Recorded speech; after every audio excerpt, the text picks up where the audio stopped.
going on in our Croatian Cultural Center now and maybe a little bit in the future. Maya.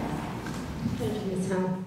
The center, and this is an absolute pleasure to welcome you all here and to share my culture. I was born in Croatia, and I'd like to educate about our culture so you can all learn our language and everything that we can offer and teach you, because it's very rich and it's fun, and I would like you to come more often to our center, to our future events we're going to have, because we are connected in the Ministry of Culture of Croatia to educate the community of St. Peter and Los Angeles. Welcome you all.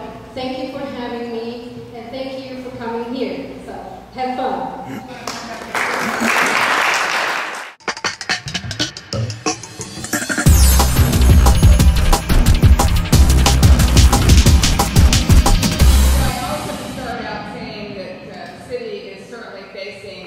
Unprecedented budget problems. I know you've heard me say that, and just want to let you know that we're not alone in the city of Los Angeles. Every single city and county in the state of California, our own state, our country, internationally, other countries are also in a world of hurt, and we're all really reeling from the economic downturn that really hit us all very hard in the stomach.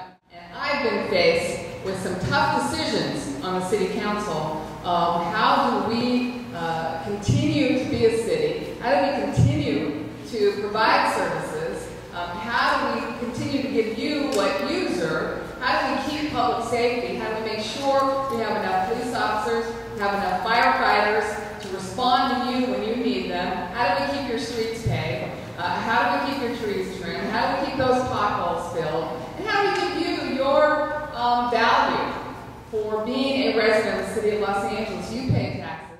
This year, we're faced, just to the end of this fiscal year, June 30th, we have about a $63 million budget hole that we're trying to fill. Then starting July 1st, we've got a projected $400 million deficit for next year that we're trying to figure out how to fill. We are given options all the time, like laying off city employees, or furloughing city employees, or cutting library hours, or cutting recreation and parks assistance, cutting child care in our parks, cutting tree trimming down to once every 12 years, I think we're on the cycle now. I'll tell you, from my perspective, my philosophy has been, I have tried very hard not to lay off city employees, because I believe the city employees are the ones that deliver the services. I don't want to lay off, or in any way harm the police department, the fire department. I don't want to lay off workers that are directly associated with you, the ones that you interact with all the time. I think we have the best city employees anywhere. They're hardworking, and by the way, we've asked them to continue to do the same or more with less. All of their budgets have been slashed, and yet the services remain the same. The level of services remain the same. I felt very badly the last couple of years in some of the decisions we've had to make and how that affects your departments. You guys are full of integrity. You're good workers. Many of you have been with the city for a very long time, and I know we keep asking more of you with less, and I just want to tell you thank you for what you do, because the work that you do on behalf of the residents of Los Angeles every day is to be commended, and I really want to thank you for that. We have a fabulous waterfront.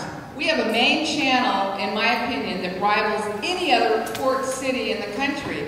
We could actually have a better commercial retail waterfront than I think San Diego, San Francisco, Seattle. We have all the makings of a great waterfront.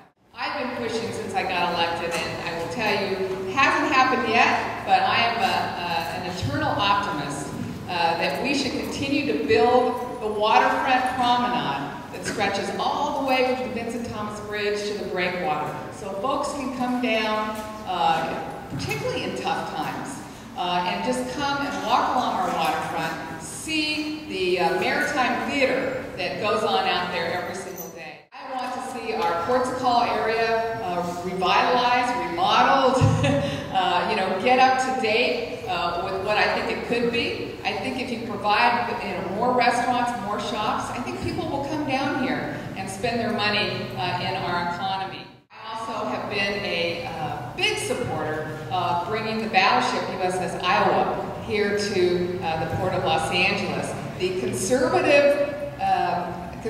estimates are that it could bring 200,000 visitors in the harbor area and could generate a lot of money into our economy. Down in San Diego, I don't know how many of you have seen the USS Midway, but she's been down there about 10 years and it's pumped about $500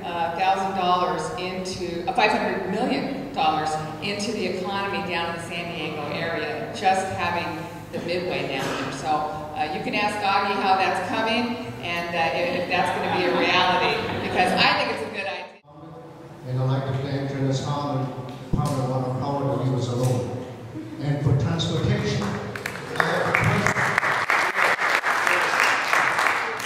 By the way, in case you don't know, the Department of Water and Power entered into a very reasonable lease agreement so that Pete can continue to train canine dogs on a piece of property that is owned by the DWP. It's definitely not leasing it at market value, but it was a good community thing to DWP because we know the work that Pete does in public safety. So it was a good arrangement.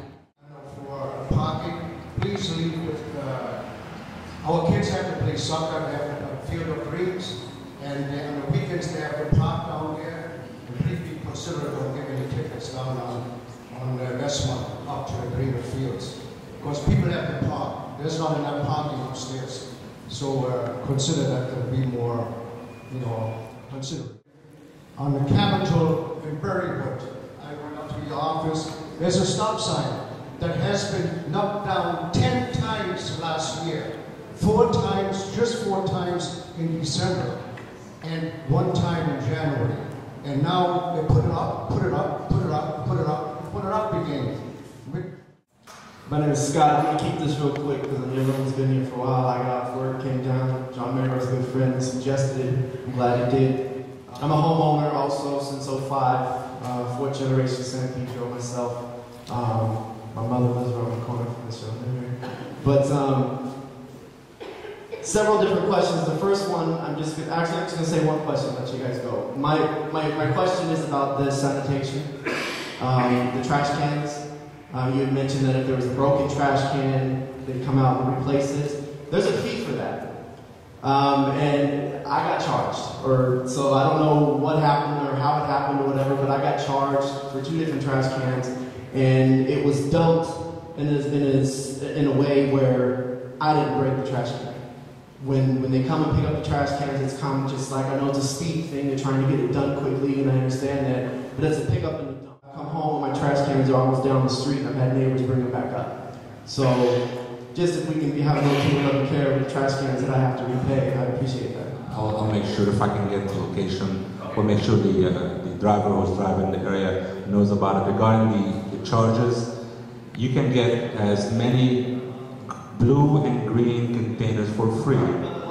The black will cost you, the second black will cost you money because it will cost us all money. So we're encouraging people to recycle. You can replace all of them for free, but if you get additional one, you can get the additional blue for free, additional green for free, the black every second one you get or third will be charges for that. What's the charge? I took $5 over extra a month. About the black ones that are damaged that we have to pay for, and I'm not the one that comes up and squeezes it hard to the point where it breaks. And when I come home from work, it's rolled down the street. If I can get your address, He does make a good point. he makes a great point. If I can get your address, you should not be charged for replacement, return work. If you can give me the location